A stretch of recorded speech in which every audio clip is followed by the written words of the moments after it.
Brought to you by Penguin.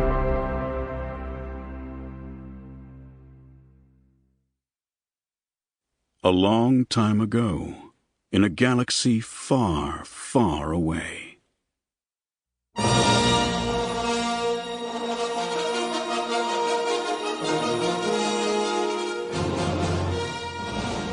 Penguin Random House Audio presents Star Wars, Master and Apprentice by Claudia Gray. Read for you by Jonathan Davis.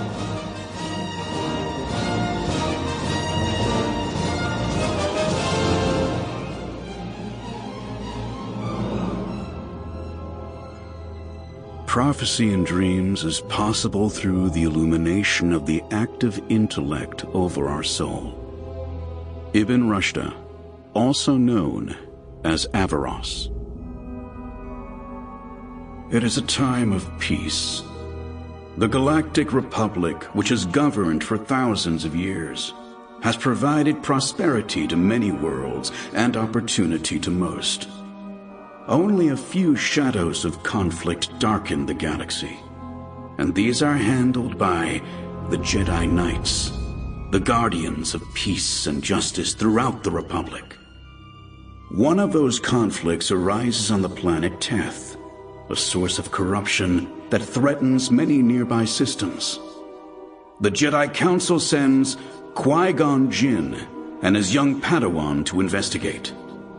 But the criminal element on Teth has chosen not to cooperate. Chapter 1. There is no emotion. There is peace. There is no ignorance. There is knowledge. There is no passion. There is serenity. There is no chaos. There is harmony. Whoever wrote the Jedi Code thought Qui-Gon Jinn never had to deal with the Hutts. He ran through the stone passageway of the Hutt compound, the sound of blaster bolts echoing behind him, flashes of red lighting up the darkness like heat lightning.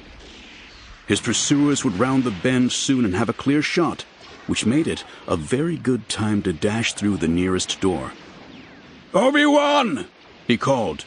"To the left!" "Yes, Master!" panted Obi-Wan, who was only steps behind Qui-Gon. Is he winded already?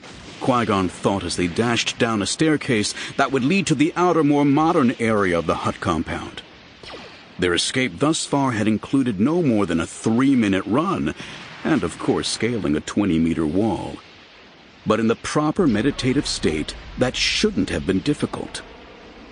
Obi-Wan hasn't perfected meditation and combat, Qui-Gon reminded himself as his Padawan steps echoed behind his on the long staircase. By his age, I was able to. Qui-Gon stopped himself. Comparisons between his training and Obi-Wan's weren't constructive. Each individual had a different path to the Force. What he needed to be concentrating on was their path out of here. The darkness surrounding them was pierced below by light streaming in through an open doorway. Qui-Gon grabbed his lightsaber and activated it, illuminating the stairwell.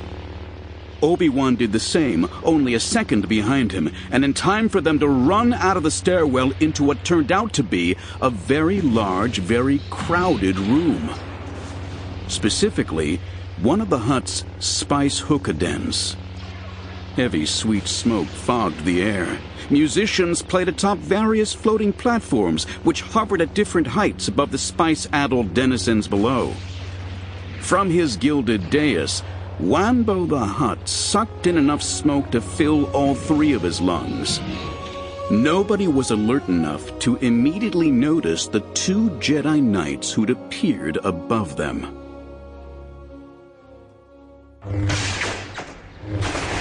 But lightsabers tended to attract attention. Wanbo croaked, dazedly gesturing with his tail. One of his Gamorrean guards squealed and waddled to intercept them at the foot of the stairs. This concerned Qui-Gon far less than the... Sample complete. Ready to continue?